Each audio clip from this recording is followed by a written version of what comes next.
I'm kind of busy. Leaving Thursday too.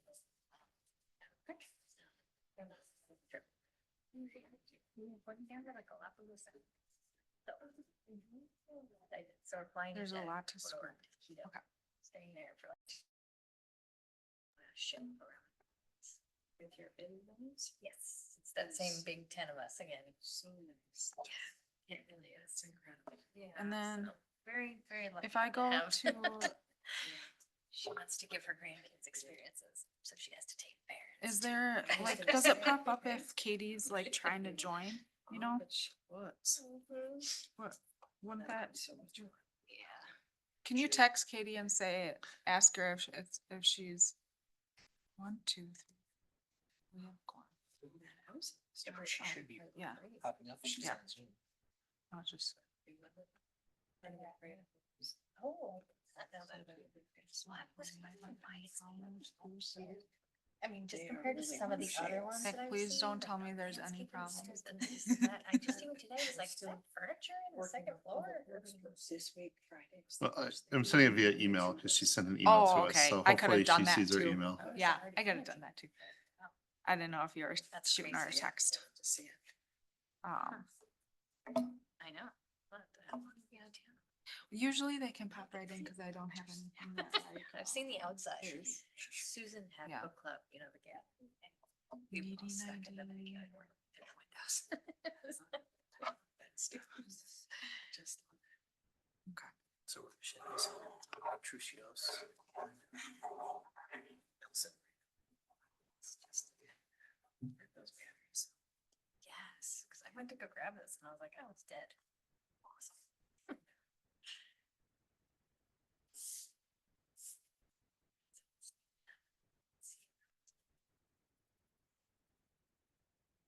Katie, Friday. Trucios. Saturday. Yeah. Saturday was that? No, that's right. Yes, I saw her and I just went over. Okay. Reintroduced myself. Nelson should be joining us. Involved in getting that put on and, you know, yeah, big part of that. So our church had a little booth. Yeah, we had a jewelry making, so kids could come make earrings or bracelets.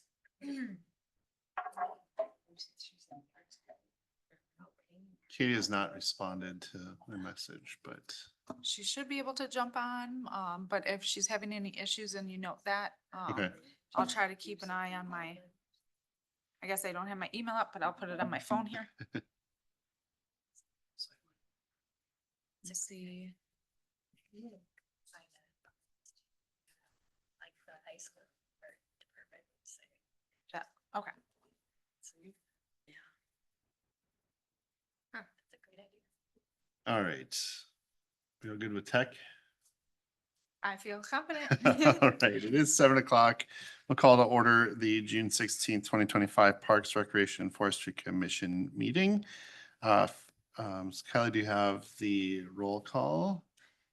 Yes, we have a quorum of 5 members. Lily Tressler is absent and excused. Trucios and Nelson are both not present at the moment. All right. First order of business will be the approval of the minutes from our last meeting on June 2nd. So are there any changes, additions, subtractions to those minutes? All right, I will accept those minutes as submitted. On to agenda item number 1 under new business, proclamation designated July as Park and Recreation. Nick, this is a question for you. Hmm. Have we ever had a proclamation for Parks and Rec month for the month of July? I do not believe so. Okay. No, I do All not right, think and so. Katie is now present at 7:01. Right. All right, I'm just writing that down. For this proclamation designating July, the month of July as Parks and Recreation Month, this comes to us from the National Park Association. This is a designation that all Park and Rec organizations are welcome to participate in for the month of July. And so I am moving this forward and hopefully doing this on a monthly basis. This first year, I'd like to start with the proclamation and then kind of grow into celebrate more of a celebration on an annual basis. We have a lot going on in July for Parks and Rec. So adding this to the plate, we can be creative in how we do it in a efficient manner, but also getting the community to join in and participate and really highlight our Parks and Recreation system and all that we do and offer for the community. So I'm asking you guys to review this. If there's anything else that you like to add in, just mentioning to or adding in the proclamation, you're more than welcome to make note of that tonight. Otherwise, I did work with our communications marketing manager, Brent, to formulate this proclamation to get or to read at the Common Council meeting on the 1st of July. So it'll be the first day in July to honor our organization. But I don't know if anybody has questions or anything on that. Questions or anything that you'd like to add or to remove from the resolution? Otherwise, if no, we'll accept the motion. I would move that we recommend approval by the council. I second. All right, motion and a second. Any discussion on the motion? All right, hearing none. All those in favor say aye. Aye. Opposed? All right, motion carries. All right, agenda item number 2, playground inspection reports. So it looks like we had a couple of reports that went around to our different playgrounds, taking a look at the structures within the playgrounds and gave some recommendations as to what needs to be done. So I'll turn this over to you.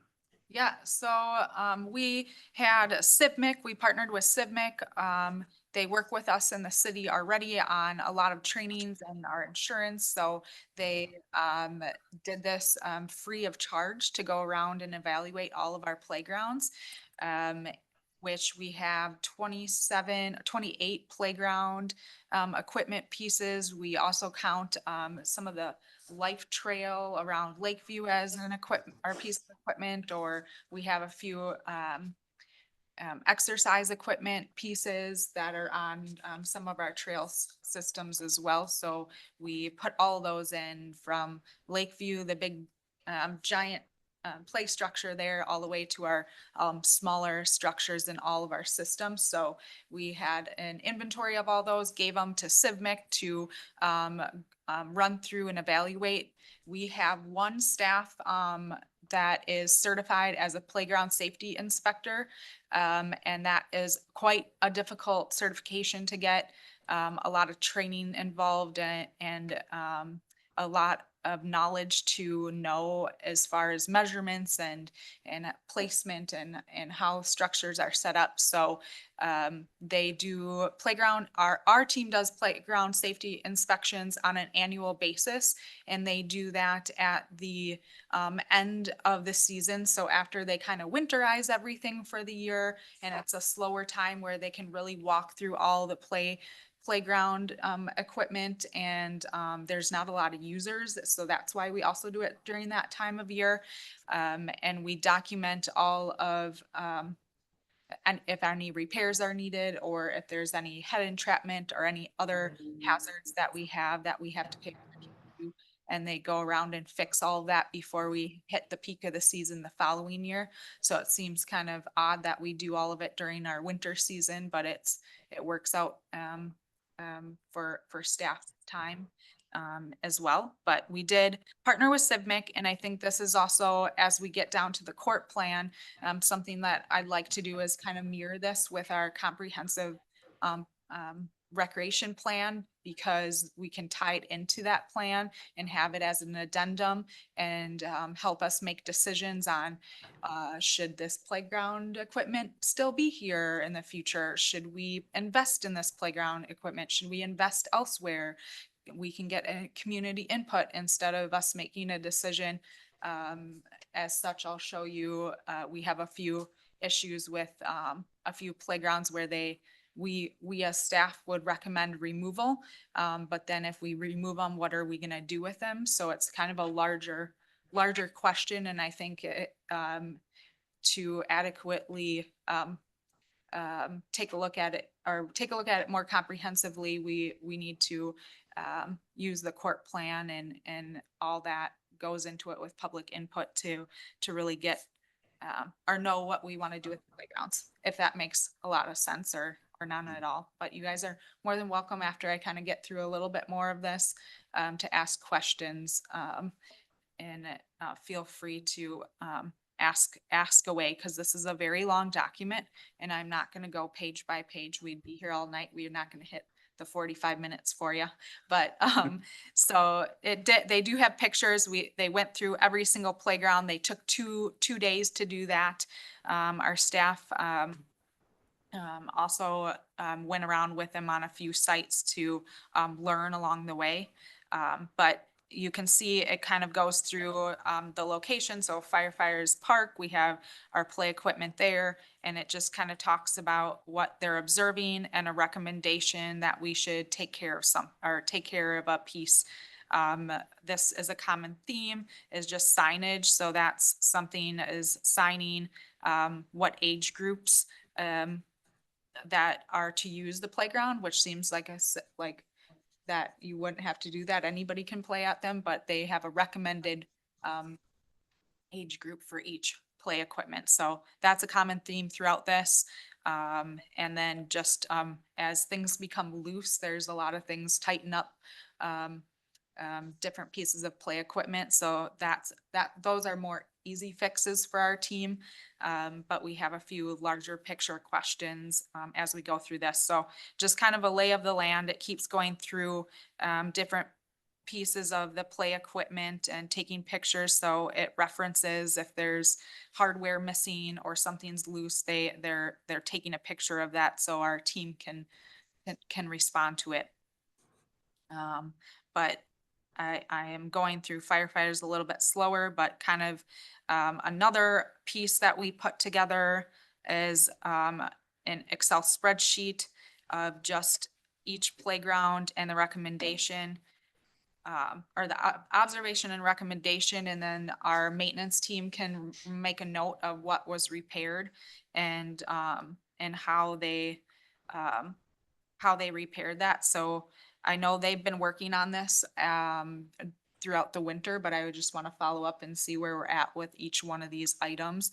They provided us a very, very, very comprehensive list, more than I think our team was expecting, so, which is awesome, but, just to pay attention to, all these recommendations so that we're not liable if there's any accidents or anything that would happen on the play equipment. Some of the bigger, I'm not going through an Excel spreadsheet on my laptop here is a little bit, why is this so? I'm sorry about that. Kevin, I'm struggling. Why is this? So on Woodside Heights, one of the bigger questions we had, we have a playground, or the new playground that was installed there, and they kept the old swing set, but because it's so close to the path, they're recommending, they're not saying remove it, but they're, letting us know that, the use zone is only measuring 18.5 inches and it should be 6 feet. So it's quite the difference, and we can't really make that up with where it's located. So we either have to, remove it. It's an older swing set. We either have to remove the swing set, completely, or purchase a new one and place it. And, we have a few options to place it on, another side. We could also go with a different piece of, play equipment, but we got quotes on something very similar, and they run usually around $7,000 to $10,000 for a swing set with four swings or a couple bays in there.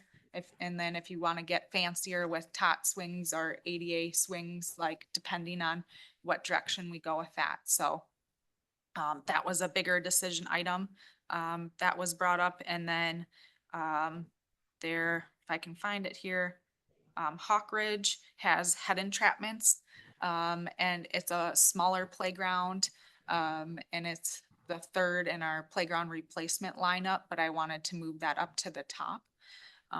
Because of the head entrapment that it has, and we really can't mitigate it.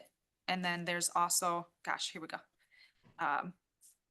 There's also, the equipment's too close to each other. And when it's not that easy to move equipment with the footings that are involved, without damaging the equipment, it's, a lot more challenging to just move something that has a really strong footing in it. So, that was Hawk Ridge, that, was another larger issue. And I don't know, who's familiar with Hawk Ridge? I was That, about ready to ask where that was. It's one It's- actually I'm not. it's kind of over by,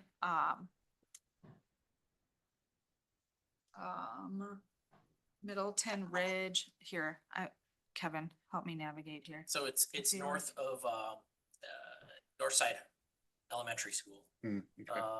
in the, it's off of Companion Lane, south Okay. of Spring Hill Drive. Okay. Am I getting? It's a mini park. I always have a hard time because it's a tinier park. Is it Yeah, right up here? No, that's not right. Oh, Okay. right there. Okay. Yes. And this one's kind of and decisions will come forth too. This is a sand play area. Our staff, this is an area too, we've had,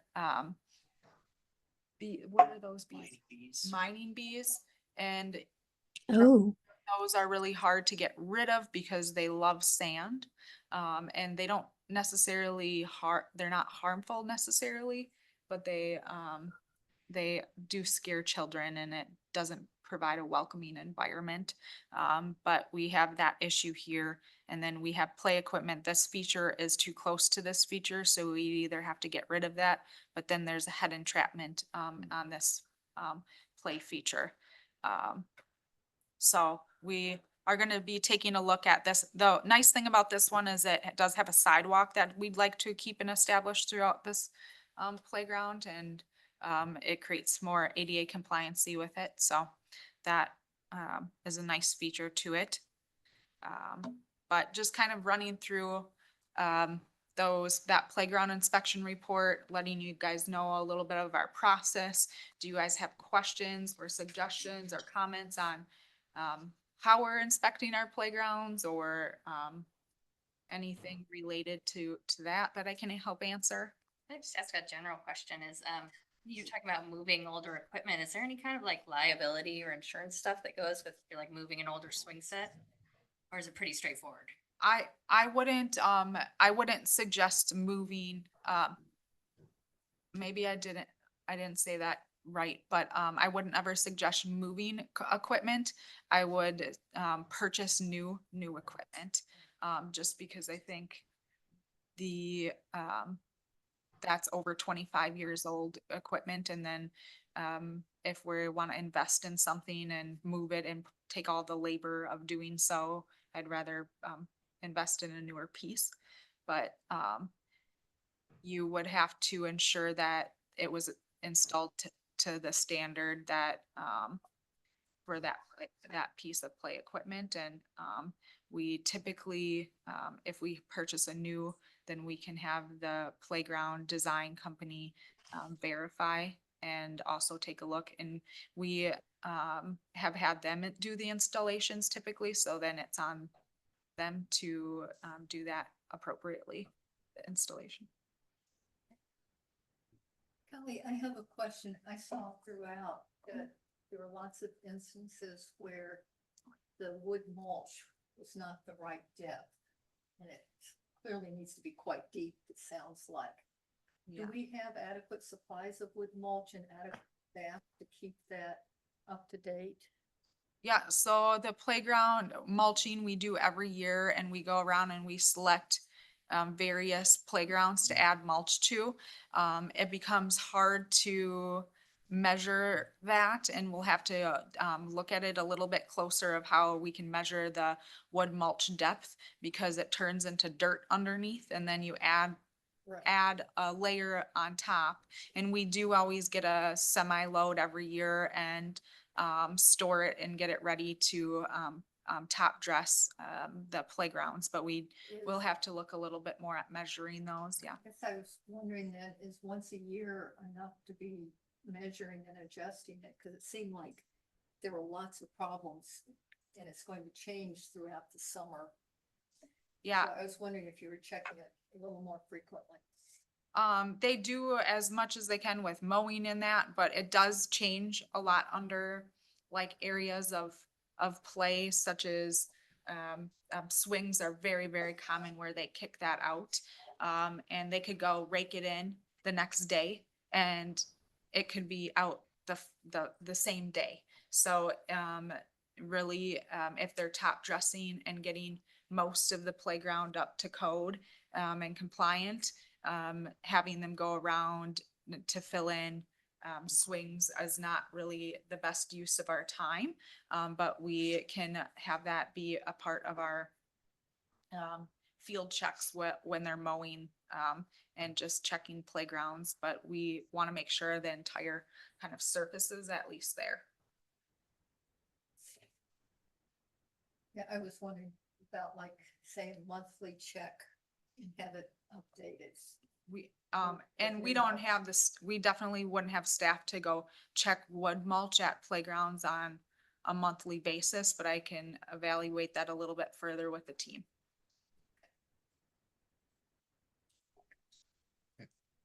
I think this is amazing. I think, safety, I think in terms of the corp and everything, in my mind, safety is number one and then maintenance. And then figure out where the budget and the needs lie after that. So it's really neat to see this report, and the fact that somebody did that for free is incredible. I mean, wow. Well, they're So- contracted with the city, I guess, in a larger picture. I mean, the larger Yeah. picture of it, but yeah, I mean, Yeah, but that's neat that they Yeah. really did it so detailed and it's something your staff can work off of. So really great. Very comprehensive. Yeah. I know it's quite long, but I wanted to give you the full, if anybody was interested in their own neighborhood. So, So other than the swing set at Woodside Heights and then the Park Ridge, were there any really big red flags in terms of safety or, like, hey, we need to replace this right now? and those ones they did. Okay, were there any others other than those two? I mean, there was like some loose features that they needed to replace hardware or tighten up. But as far as things that we as staff can't change, like we can add more mulch, we can tighten things up, we can get replacement parts.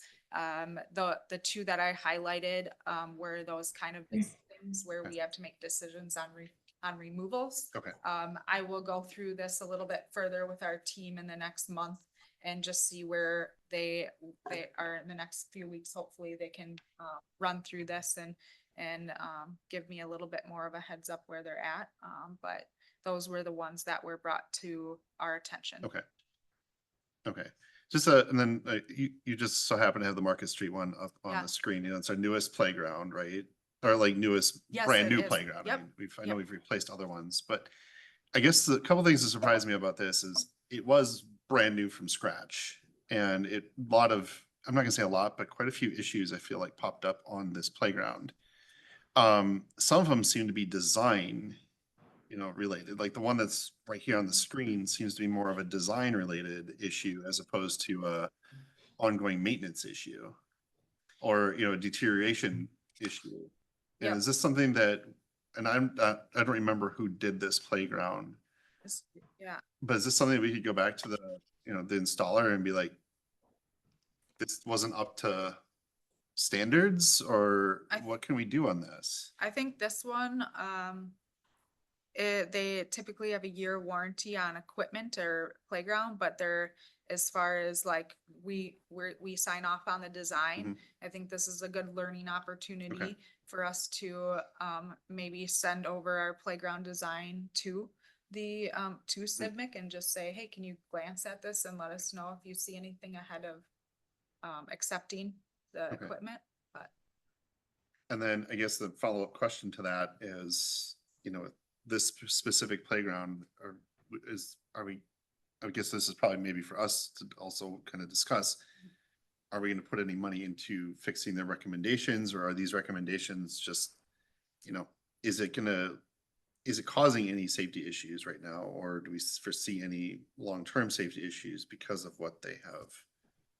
I think there are a few Mentioned. spacing, like, and we're not gonna be able to change the spacing unless Right. we remove. But I can look at this a little bit further and go look at the playground. The time that you would do that is when you're replacing the safety surfacing. Mhm. Like, so, and usually the safety surfacing, I would say is around a 10-year, 15-year. Okay.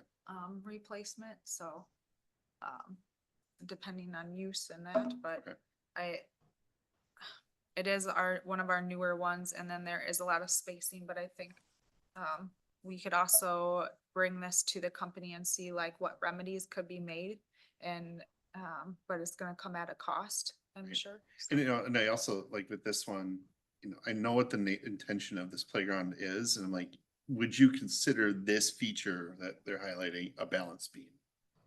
Yeah, Right, I you know, if know. it's 33 inches off the ground, you know, that's almost 3 feet. I wouldn't, you know, I guess it's like, I think that's more of a climbing apparatus personally, but as opposed to a balance beam, but it's also round, right? You know, balance beams in parks tend not to be round. So, and that's just where I'm kind of like, there was a little bit of nitpicking I felt in this document Oh, too. for sure. And, you know, a couple places, I think the slide there, well, you need at least, you know, should only be 15 inches and this is 16 inches, and like, And that's, you know, is the inch gonna make a difference? and that's where I think like they're gonna go to what their standard, is and what we feel comfortable with. Okay. There's things that we're not gonna be, and it might have been an inch when that safety surfacing Mhm. was put down and things settle and Yep. move, so it's hard to say if it wasn't compliant from the start from some of this stuff, and, Mhm. yeah. Yeah, and I guess the other kind of continuing with Market Street, you know, I know they mentioned like the splintering and rough edges, also potential for insects. Mhm.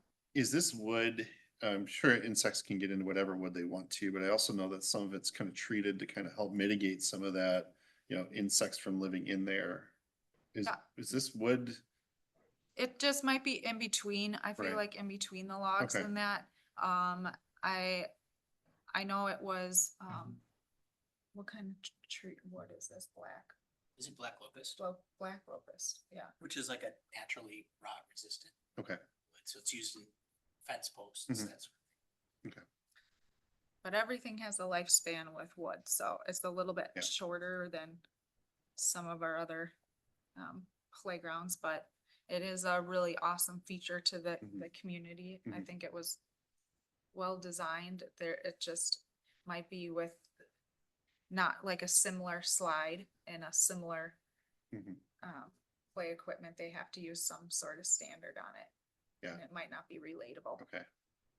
Right. And I also know that wasps can build a nest really at any crevice, right? Or any Any playground. any yeah. corner that they build them in lights, right? Mhm. You know, patio lights. So it's, yeah, this could be Yeah. any park that you could say insects could make a home there. Yeah, yep. Okay. So that, there was quite the observations made at all of our parks, which is really good because it's super thorough, and it helps our team kind of understand how somebody else would do it too, so they can they can learn a lot as well. And I think you've already answered my other question about, is this gonna impact our next agenda item? You know, what impact is this gonna have on our next agenda item? So, and we'll get to that when we get to that. Yep. I think this is something I'd like to add to the corp or like as an addendum, just to add in and for decision making on playground replacements, and that should be a good addition. All right. Other questions? When a new playground is installed, does somebody go like from the city or an organization that kind of inspects to make sure the bolts are tightened and things are done the way that, you know, because an engineer can design it and then an installer will read it and maybe do it different kind of thing. So is there like a follow-up kind of to that? are like with any of our installations or any of our builds that we have in our parks, we always have a punch list and we go through and we do a walkthrough and, this one's actually kind of fun because we get to play a little bit and test everything out. So we do test and go through and try out all the pieces and kind of, make sure they're in their right spaces, and it does have a year warranty typically with all these playgrounds, so if we do see an issue with heavy or with use after the first season, we can go back and have that conversation with the manufacturer. That's great. And I've seen you over at the tennis pickleball Lakeview complex, checking out all the site work, because that is so important that they're doing that and doing it quickly and nicely, it seems. So, yeah. Any other comments or questions about the inspection reports? Kelly, do you need any other information or guidance, or is this? I think that's helpful. I think Okay. what I might want to do for you guys is get a little bit more of an organized Excel spreadsheet of like what's been taken care of, where there are more decision-making items from you guys. I know I highlighted two, but there might be other ones that you want to take a look at, like Market Street, or just be more aware of. Then if there's a loose bolt that we took care of, or hardware that we took care of replacing, or a part that we replaced, a swing or something, I don't think you guys need to necessarily know about that. So I think I can come back with a little bit more organized and easy to just see, rather than going through 300 pages. So I can get something back to you guys on that. Great. No other questions or comments? We'll move on to the next agenda item, and that is the playground replacement plan. So came up with this a few years ago to kind of give us a little bit of a roadmap that we can deviate from and have deviated from, but just to help plan, for budgets and stuff. So kind of let you kind of. Yeah, so just taking a look at this, I'm gonna give you a little lay of the land. I don't know anybody besides Nick that's seen this before.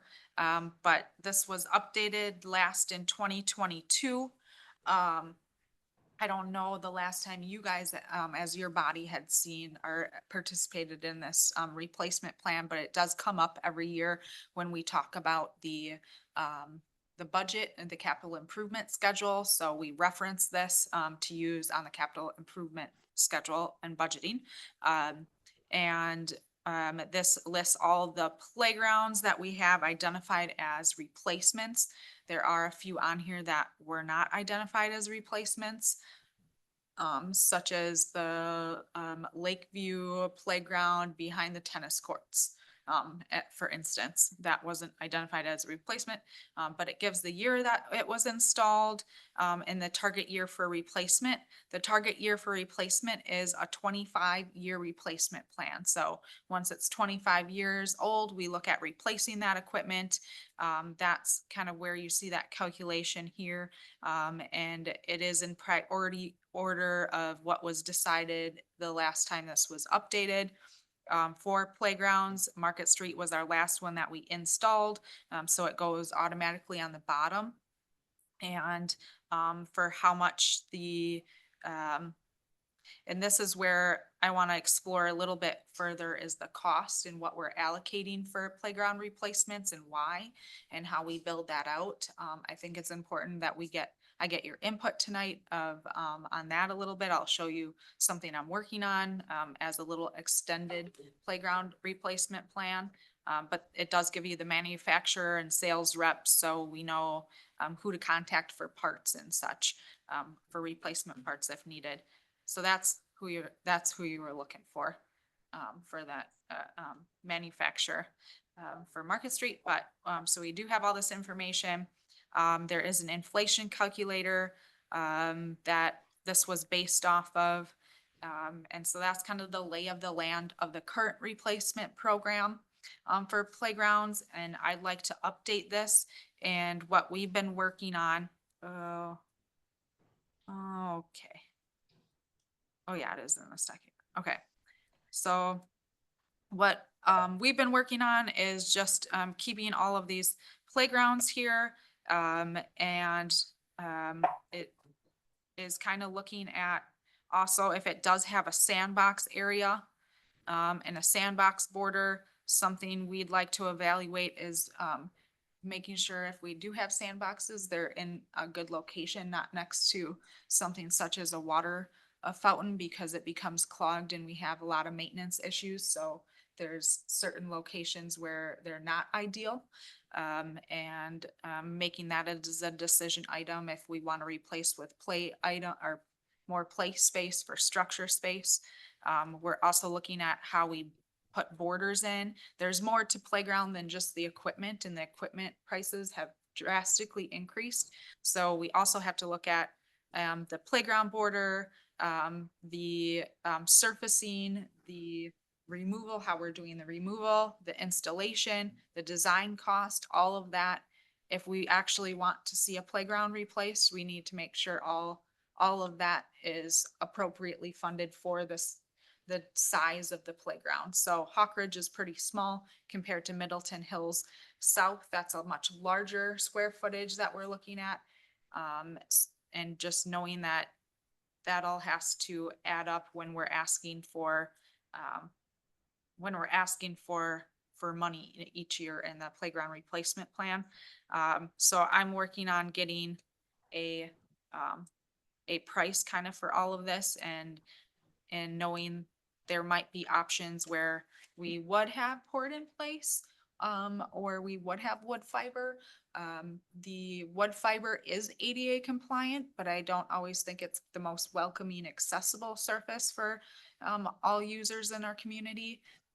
But I know there are some communities or municipalities that like to look more at poured in place for their community park playgrounds, and they do wood fiber for more of their neighborhood parks or mini parks. So, making a determination, that would be something I'd like your guidance on surfacing. We're also looking for a more sustainable border that, is easier to mow around and more accessible, ADA accessible, with a concrete edge, flat edged border, that anybody could walk. And for mowing purposes and maintenance purposes, it, creates ease, that way. And then longevity and for accessibility. So you have entrances at all sides of the playground somebody could use. So we did, I did want to take a look at that rather than our plastic. Right now, we have a plastic border that is around all the playgrounds, and you have to step over that. And it's not always, or it isn't ADA compliant, if we're looking at that as well. So we're working on kind of building this out. Also, with our, finance director, they use this as their inflation index. So, I want to take a look at that and implement it throughout our, playground replacement program instead of what they were using, or what is currently on here. So, I'm guessing that a lot of these prices will change for projected cost. I'm struggling. That's kind of a little bit of the lay of the land for the playground replacement. But up next on the agenda item, I have a general services agreement, that we'll be looking at. And one of the things that I would like to suggest and get feedback on is, these 3 playgrounds are due to be replaced, in the next few, or the next few years. Stonefield was supposed to be done a couple years back, and then Middleton Hills this year. And then it would be Hawk Ridge next year. So we're a little behind on our playground replacement program. And, what I would like to do, instead of replacing one of these, I'd like to get all 3 of them into design this year and plan for all of them. So, because it does take a while to design the playgrounds, and then by the time we get equipment, we wouldn't be hitting equipment and delivery takes quite a long time, so I think we'd be pushing up against, winter season, so I'm hoping that we can, roll out installations in 2026 and get them all designed and have input and community involvement in that this year. And I would like to move Hawk Ridge up to the top, and as a first replacement because of that head entrapment. And then move Stonefield and Middleton Hills down one here. Kylie, I would say on Middleton Hills, if some of why you need to replace it is how much use it gets. First couple of only 7, 8, 10 years in Middleton Hills, only a very small portion of the neighborhood had even been built out. So it was getting limited use. If that makes a difference in terms of longevity. Yeah, use plays a factor, but this is based off of a 25-year cycle, so it's up in the, that's where it's placed But on. there for the first, it took probably 8 or 9 years before, it was actually more than that. It took about 10, 12 years to get the whole neighborhood built out. And it went very slowly the first couple of years. Just, that might be a way of. What I'm saying is there's no problem in putting this off a year or two.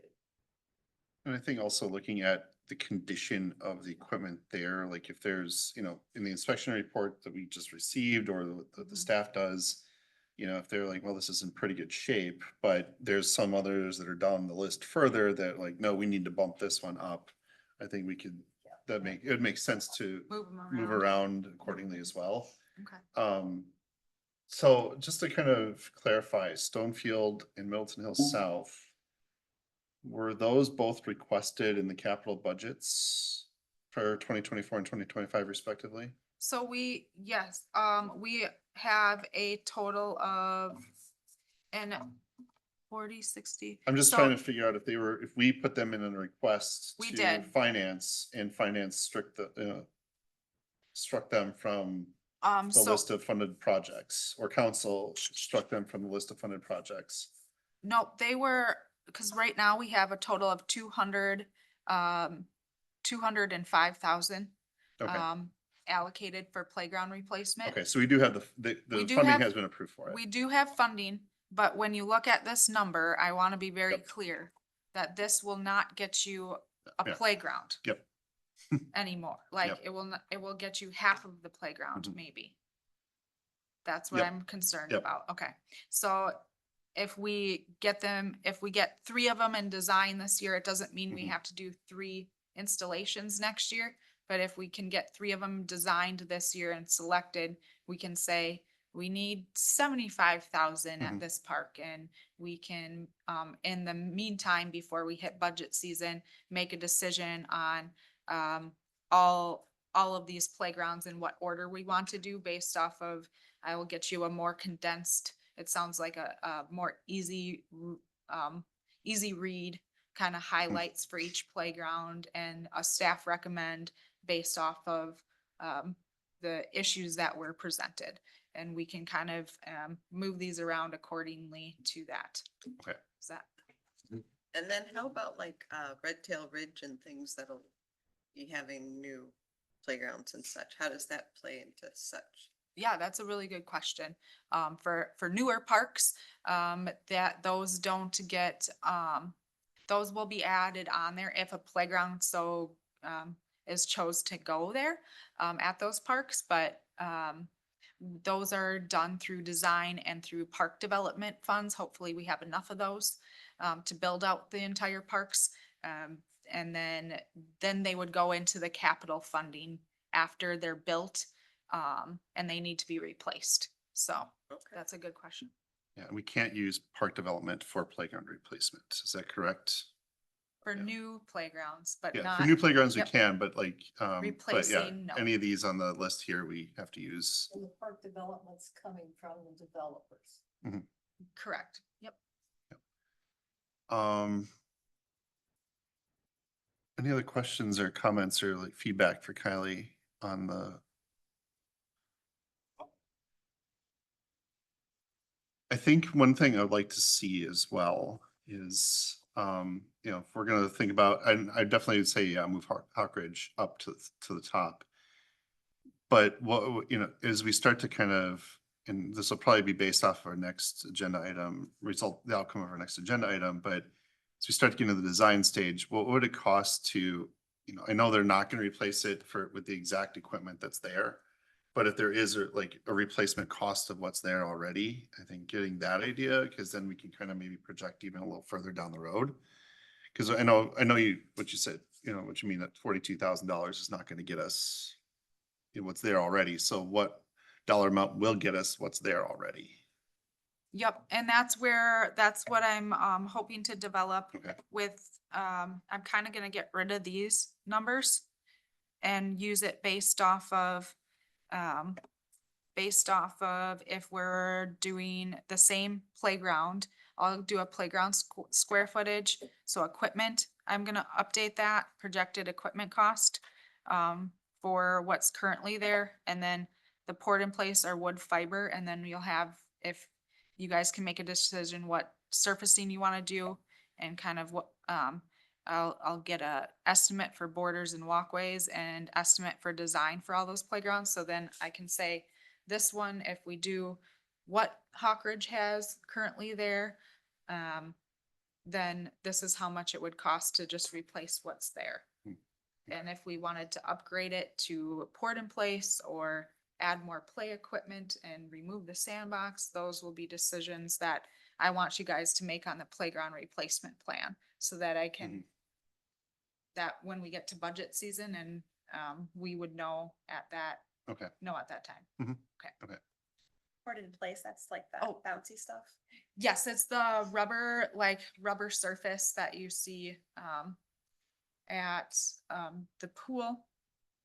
I think we have that. Firefighters? And then, No. I will add that on too, is firefighters has artificial turf, and that's becoming a lot more popular as an option because it's been holding up a lot better than port in place, where you see a lot of that port in place kind of strip up. Or another thing that happens with port in place is that like sand or grit gets in and then it hardens.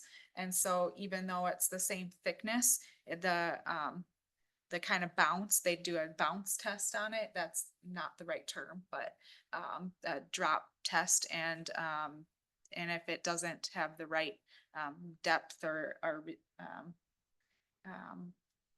the right depth or that for the safety surfacing, then it doesn't pass. So that happens a lot with clay or that surfacing. Whereas the artificial turf, they just used it at Wanakee's new playground, All Ability Playground. They use that in a lot of their ADA spaces, and a lot more communities are going in that direction because of the durability. And I was gonna say, with your park categories, your mini parks and neighborhood parks and more highly used parks and things, yeah, it seems like maybe some of those, there would be criteria that like the AstroTurf could be used more at a community park where it's more highly used and gonna get more, you know, traffic, you know, so, and then maybe a mini park or a specialty park could get more of the wood and have kind of like a checklist kind of thing for, so it's uniform and easy to explain to the community why certain things were chosen. Mhm. So just a thought. Does anybody like the tire, like pieces of tire? You know about that at all? Those are like almost like wood fiber, but it's like, It's like, yeah, it's like tire pieces. You turn Yeah. Your shoes black too. yeah, we Yeah, trucks, yeah. that is that's another option that I can explore a little bit further, but it I can look into that a little bit further and see. I think most I don't know if people like it or not, but I know it turns your shoes black, but. it's kind of the same as wood chips, but like it's not gonna be as accessible. Like it's gonna be very similar to wood chips, but a much higher price. On the AstroTurf, are I know there were objections on the high school putting it in for, was it? The Kevin, do you water remember runoff. There's the There was- baseball and softball. Yeah. Yeah, the baseball and complex. softball. And I know on CLC, one of the commission members is a physician who had concerns about it, that there were more injuries actually with that. Are we going to be looking into some of those kinds of issues and the plastics getting into the water supply? I mean, that can definitely be a part of your decision making, on how you'd like to see infrastructure in the park. We are gonna have everything that we are building in the parks is gonna be, it's not gonna have like a porous, what am I trying to say? The porous or the it's all Impervious. impervious surface. It's all gonna be, it's not gonna be impervious surface if you build anything in a park. That's a amenity to the park. It's not an I'm thinking impervious. more about just the use of plastic in this, Mhm. the surface. And the playground, all the most of the equipment for the playground is made up of plastic or steel Well, too, as well. Equipment's not the issue, it's the Yeah, ground surface. Yeah, and I guess we'd also have to see if, you know, a playing surface, like at a football or baseball field, is the same as what they're installing in parks. You know, like is a playground surface, cause I feel like I always get firefighters and firemen's no, mixed yep, up. firefighters. Firefighters, I feel like that is a pretty, has some bounce to it, you know, so the It's it's, definitely constructed different Yeah. because you don't, like, when you're playing on a field, you don't wanna be bouncing down the field, Yeah. right? But, I mean, it is a synthetic material, it's Mhm. not real grass. But, the most natural thing that we could use is wood fiber, but we're always gonna have to maintain it and fit and continue to fill it, and it depends on what surfacing choice and how accessible we want our amenities in the community, and I think that's really what question you guys have to answer. I think also surface area for a park is less than a baseball field. Mhm. So I think Right. that has to be considered, in my Yeah. opinion. You know, we're not doing a whole block or whatever. So, yeah, but I hear what you're saying, because Yeah, that was and there certainly was an a issue lot of that people concern had At the concerns. school board level Yes, about it too, so. totally. yeah, that was very heated debate, I think, at, you know, at the Yes. plan commission meetings too for that, so. Can you scroll up on this just a little bit? I wanna see one more quick question.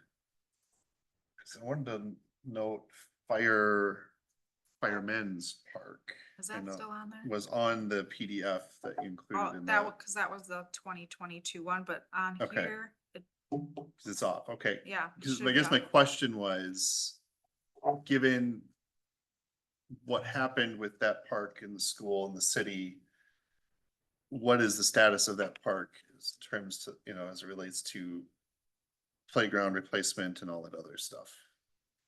It's privately owned, so that park is not a city. It's not, owned by the city. That land isn't, or anything on that park isn't owned or maintained by the city, so, it isn't a part of the Okay. playground replacement or capital funding. Okay, cause it looked like it was, but that has They- been, It was in 2022 Okay. when this was last updated. Mm. But I was just showing you what the Mhm. last one that I know came before this Okay. body. okay, Then it was removed. okay, that's good to know. Yep. Who owns that park? The The fire, Middleton Fire District #1 or something like that. It's not even like the fire department. It's Yeah. kind of like a, how do I describe it? It's almost like a nonprofit wing of the fire department. it would be kind of like it's kind of like the Friends of Parks and Rec, you Yeah. know? That wing of their department. They're not the same at all, are organized, by the same. This is Katie. I recall it was described to me like a fraternity, like Elks Club or Moose Club or something like that. Okay, Okay.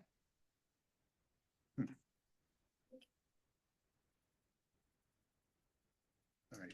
Any other feedback for Kylie? I'm not sure if we've given you enough what you're looking for today or. I really wanted to get this out and show you guys before I'm, like, okay, this is what I wanna do. Okay. And I didn't wanna go through it and build it all and get it like all nailed down and just say, Mhm. this is what we're doing without having some time for you guys to chew on it a little bit. Okay. Yeah, for me, I think the big thing is, at least with the parks that are, the top three, really, I would say top four, top five.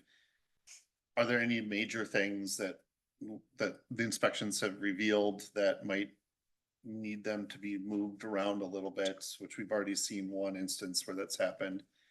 And then, I guess any other park too, if there's anything that we're seeing like, ooh, this is a big deal, just probably, I think knowing that there is flexibility obviously to deal with that. And I think like Baskerville, for example, is one that we had to do way earlier than anticipated.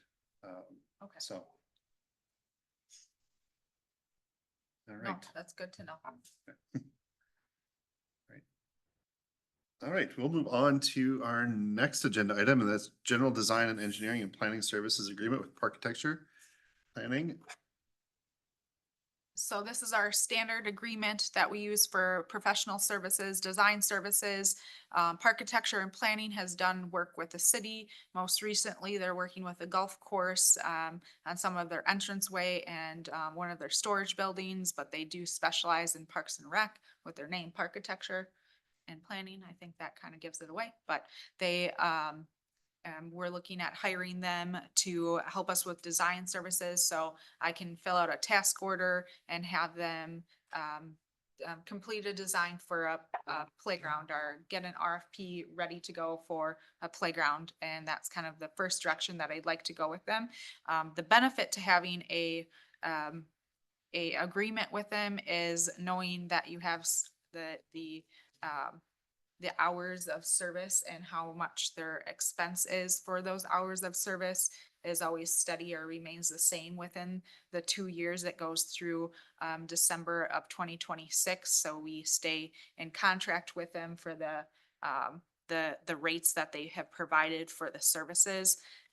This is very common practice for the engineering department to get various consultants into a professional services agreement. So this is kind of, we outline all the services that we'd like to see them perform with us, and then we have a fee schedule that they will execute when doing the work, and then we put task orders out to have them complete various tasks throughout the city. We can move a little bit quicker on things. It doesn't mean that we wouldn't bring back a design of the playground for you guys to choose and look at, or the community, but we can get moving on a few of these items a little quicker. Okay, any questions? I have one question, which was, and it's somewhat trivial, but the dates on it, because it's saying it was fully executed on January 1st, 2025, which was 6 months ago. Shouldn't the dates be changed to cover a full 1-year time period? We, these are typically written for like a 1-year fiscal year. And so we're getting them ready for this year all the way through December of next year. So I can, have Matt update if he needs to Okay, update the so dates it on will be there. Going, But it'll be through- contingent upon his review. This is a standard template that he's already approved. But I think because we're coming in like halfway in the year, so it might be a little what funny sort to of- read. the 2020, January 2025 is what threw me off. Yeah, for sure. For sure, but it'll go through 2026 December. Is there like a range of what it may cost for them to do these services? I saw the hourly kind of thing. So, yeah, and that's what, is nice, but you don't know. So we'll ask them for, we'll fill out an entire task order, and it would come back, in front of this body, to say, we'd like to see Hawk Ridge, Middleton Hill South, whatever, and design and this is how much it's gonna cost to do that and get an RFP ready, or RFP process ready, and executed all the way through design and ready for,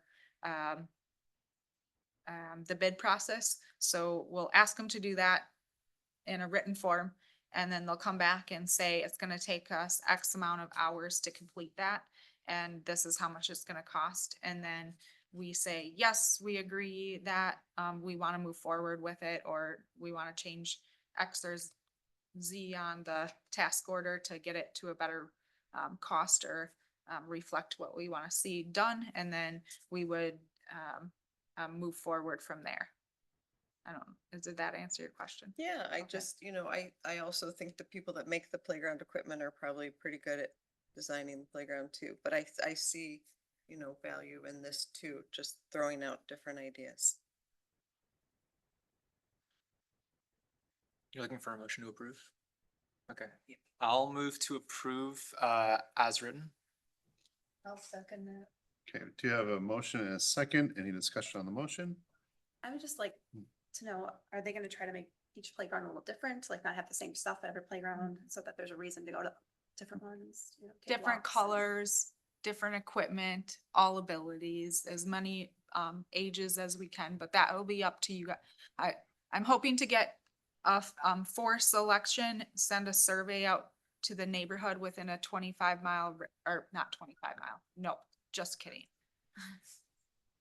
0.25-mile radius, depending on, and that would be the entire community. Okay, yay. So and then they would select 1, 2, 3, or 4, something of that nature. So you guys would be a part of that process, and so would the community. And we specify, if we would specify kind of our wants in there and get it ready for you guys. And I'm on the same wavelength as make it fun and different. So every playground has a little bit of a different theme. Okay. Good Any other idea. questions on the motion? All right, hearing none, all those in favor say aye. Aye. Opposed? All right, motion carries. All right, next agenda item would be the RFP for the corp, loving our acronyms in this one. So, all right, Kylie. Okay, yep, so this is a 10-page document, and again, I'm not gonna go through all of this, but I'm gonna give you a highlight, an overview. I'm looking for your recommendations and any questions you have on this process, so that you guys can be advocates of the court plan and the process of it, and help with the planning along the way. But really, what our court plan is, and I'll keep saying court because it's much shorter, it's comprehensive outdoor recreation plan. It's a 5-year plan. It guides our entire department's operations with parks and recreation services throughout the community. It's going to evaluate and provide an inventory of everything that we have. So I'll just kind of start going through the scope a little bit further. It'll provide a shared vision, and really that's my goal, is to know what the vision is from this body, from all the bodies involved in this planning process, and also our community. So I can help carry that out with my staff team. If we know what everybody wants and needs, then it helps us tremendously. But it'll provide an inventory of everything and analyze all the conditions of all of our park system, what we currently have, and define the service areas that we're currently serving. And then on the reverse end of that, it'll provide based off of population growth and needs and survey and input, where we want to see everything grow, and where we want to have service areas that are lacking based off of that, and where we have amenities that are needed in the end. And then, so needs assessment. So the survey for the parks user, or everybody that utilizes the parks, is gonna be a big thing that I'm gonna need help with promoting and communicating that development of the survey questions. And kind of tonight too, I want to know how much you guys want to be involved. I don't want to slow the process down. I want to be as efficient as possible, because we are trying to make this a 10-month project. And when it comes to execution, you lose a few months, and when it comes to getting getting it approved, it takes a few months off each end of it. So, I definitely want to bring the corp and update a part of our, in front of you guys, but not every single meeting. Otherwise, we wouldn't get very far, with kind of stopping along the way there. But we do, if there's anything you see that you guys want to be a little bit more a part of, or, and then that does drive cost if we do have more meetings with the consultant. So we have to be a little bit, strategic on that, at that front as well. They're gonna research trends in similar municipalities and what they're seeing coming forward. And mapping is a big part of this. So, what we have, right now, as far as what we're serving and where we're lacking, I kind of already covered that, but, and then, one of the biggest things that I'm super excited about is just kind of the funding and cost analysis. So we, when I talk about short-term planning is gonna be 1 to 5 years. And then midterm planning will be 6 to 10 years, and long-term planning will be 11 years. It might range a little bit on those time periods, but that's typically what I've seen in court planning. And we don't just plan out 5 years. So we do focus heavily on what we're gonna do in 5 years, but we also look longer term than that, midterm and long term. And that's really exciting to have a plan laid out of where you're earmarking, when you want to see the splash pad replaced, if you want it to be there, if you want to see an ADA playground, if you need more soccer fields in the community, and it will lay out budgetarily how much you're gonna need in those years to get there. And we also have to look at it feasible, like financially responsible, in a way that we're not, putting everything under the sun, because that's really truly not gonna happen. So I want our court plan in the end, that final product, to be something that, is well executed, and that we can follow it as staff and, financially request that, and we're not all of a sudden 2 years down and we didn't do anything that they said to do because we didn't have enough money for it. So I think, as we're going along in this process, we have to understand financially, what that means. But just, and then give a highlight on our resources. Do we have enough staff?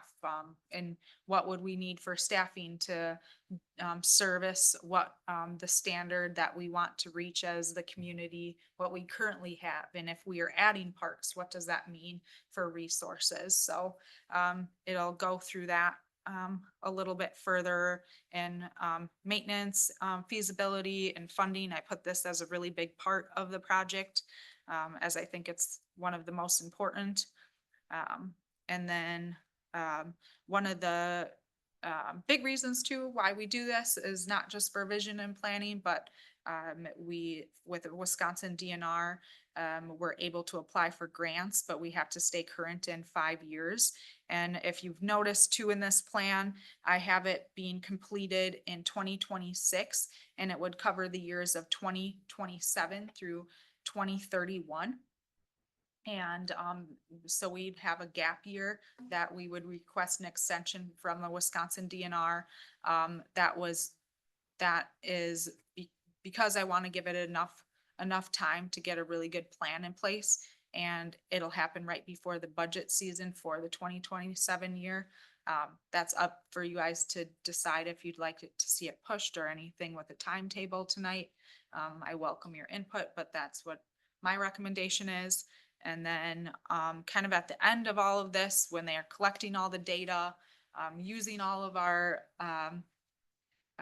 internal plans that we have, such as Ped Bike, or, the Conservancy Lands Plan that we just worked on executing, and kind of using a lot of those plans to develop this one. We will get, a preliminary plan that several committees will look at, and you guys will have the, opportunity to look at in the community, before we get to the final plan. And even before that, I can kind of run through the timetable. I'm planning on having them provide an update to you guys in January, so kind of halfway through. Halfway through the planning process, just to check in and see where we're at. But this is a little bit of a timetable of what, when we're completing and adopting and when we're kind of starting, and a few of those components in the middle here, but not to encompass the full timetable that will be presented to you guys in the actual proposal from the consultant, with much more detailed, here's what's gonna happen to execute what we said we wanted. So that's a little bit of an overview of the court plan, master plan, and the RFP that we're looking to submit this Friday. But I'm just looking for more input. I still have a few editing, so if I spelt anything wrong, please let me know, but I'm still working on editing. I wanted to at least get you guys a draft today. And yeah, so this is more just like submittal, nothing. The scope is the big thing that I recommended for you guys to take a look at further, so. I don't know if you have questions on the process or questions on this document. Kylie, I think you said that conservancy lands would be included in looking on this plan, since it's going to include all the conservancy lands. Conservancy lands, it'll be primarily the parks that they're focusing on, and then recreational spaces. We're not focusing on stuff, we're not focusing heavily on the vegetation management of it, but more of the recreation of the spaces. But we will Okay. have, But you will be including Conservancy Lands Commission for feedback. and that is up to this body Mhm. too, of how much they want to see. They recommend for other committees to be involved with, but we will have, I'm assuming that we'll have CLC be involved, Ped Bike be involved, Plan Commission be involved in this process. If there's any other bodies that you guys would like to see involvement into the process, but we'll also have several, I have 2 public involvement meetings that members can be involved in, and just like the CLP plan, it will go in front of committees as you guys deem that you'd like to see them. I would suggest you also include water resources, which I know sounds sort of strange, but in the Conservancy Lands Plan, a lot of the stormwater features have been placed in the Conservancy Plan for recreation. And clearly, we shouldn't be doing anything that would affect the stormwater uses of that land too. Hmm. So I think it would definitely go before Conservancy Lands and Water Resources. Yeah, I think once we kind of get drafts, that's when we'll, But I Yeah. want to be sure those Mhm. committees are included. Mhm. So other questions or feedback for Kylie? Yeah, so this will be our opportunity, if we all have priorities or things that we would like the city to consider, prioritize, to really, focus on, this is our opportunity, as a body to really push our input, to kind of drive where the city's gonna go for the next 5 years, or once this is 5 years after the adaptation of this, so. During that process, we will have, the consultants, whichever firm ends up, I don't know, is it gonna, are we gonna have a selection? Because last time we had a selection, we had a couple presentations come Okay. in, and we chose, our body chose who Okay. the firm was, or is this just gonna be low bid and that's? No, it says, probably 3 times in here about that we do not have to select Okay, the lowest bidder. It's not just on cost. okay, I have, and that's a good point to bring up. I'm sorry. So the evaluation procedure and selection of firm, city staff is gonna consider and try to evaluate and make a selection, but, and present it in front of you guys, but you'll see all proposals that come forward. Okay. If there's a different way that you would like to see it done, if you would like presentations to be at our meeting. If we want to request that, we'd have to request it in here for them to do an interview or a presentation to your Mhm. body, but I was trying to take most of that off and Wherever the opposite of happy birthday is. what do you guys think? Won't that cost us more with the consultants? To have them do a presentation? If it is, typically, they build in, things such as an interview, but it's for RFPs, so I've seen that before where they, each of them been interviewed, but a lot with city staff has done that.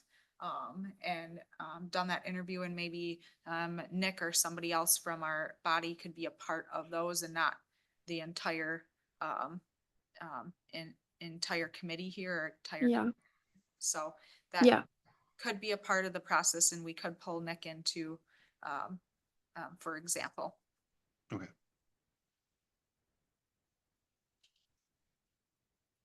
Any other questions or any other feedback for Kylie? In the past, when you've had other people or different people, presenting, have you had big drastic differences, or is it still pretty similar? I mean, I would hate to do extra, but if extra is good, then maybe extra is needed. I don't know. I look at it as we're interviewing for a job, interviewing people for a job position. And I'd like to see all of them, a short, brief presentation by each group. Yeah, I think the last time we did this, so it was pre-COVID, we had, yeah, so it's been a little bit of time since we did the selection process, but I think there were either, I don't remember if it was two separate meetings or if it was the same meeting, but a firm was in here, delivered, this is what we would provide for the city of Middleton, and then the other firm did the same thing. They didn't see each other's presentations, but and then we kind of looked at we only had two. I don't know if there were only two that made it kind of to that point, or if only two firms had accepted, or put a bid into the city. So that part I don't remember, but we just kind of looked at what they presented, what they had to offer, examples of the previous work, and that's how we made the decision to choose the firm that we did. So, and then the corp itself, actually, I remember it was done during COVID. All the there were no public meetings or anything like that, so it was all done virtually during that year. Yeah, I've seen various ways of doing it. I think, as a staff member, I really want to take time to evaluate, everything that they're submitting to us.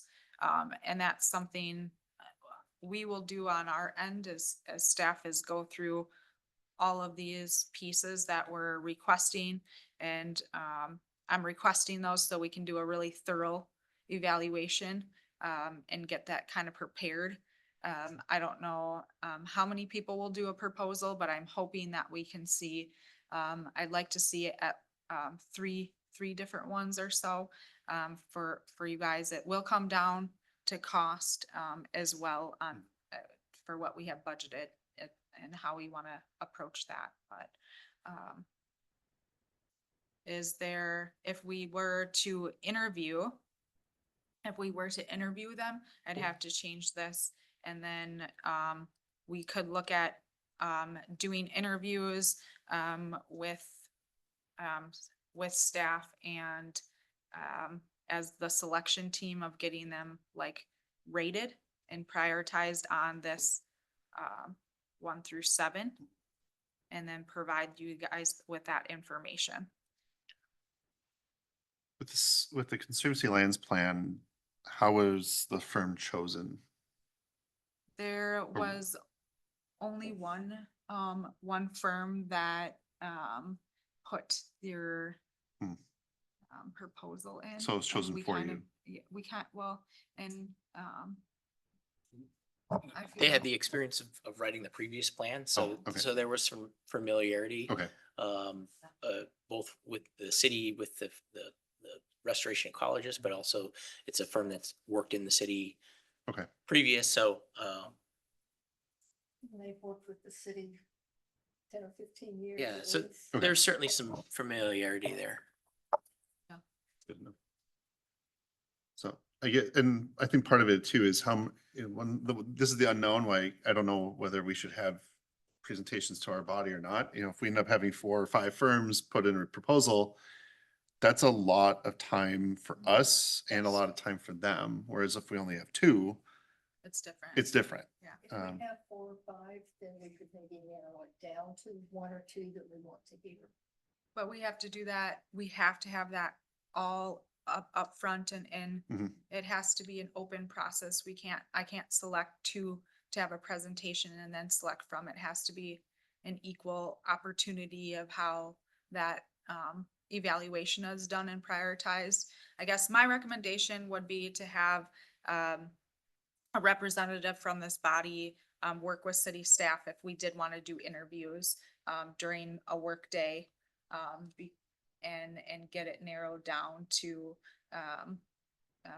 for this body to review at a meeting. How do you feel about that? This is Katie. I agree with that. It feels like otherwise it's gonna drag out really long. Do you need action on this tonight, Kylie, about our decision of how this goes? If you guys have anything that, I was looking for, just a, like, feedback on this RFP, if there. Okay. Don't need, a motion or anything at this time, but I will need, as when we, get to the date of selecting the, firm, then I would need action, but I wanna make sure I have everything in here, that you guys are looking for out of this 5-year plan. That's basically why I came before Okay. you tonight. Or this came. Great. Any other comments? We move on. All right, liaison reports. I have nothing to report. Our last meeting was canceled due to a lack of agenda items. So has Conservancy Lands met since our last meeting? No. All right. Nice short liaison reports. So thanks to those who, I saw a few of you, I think, at the Lake Street Park dedication was that last week, week before? I don't even remember anymore. All I know is it was a very nice day. Yep, thank you. So, And Katie.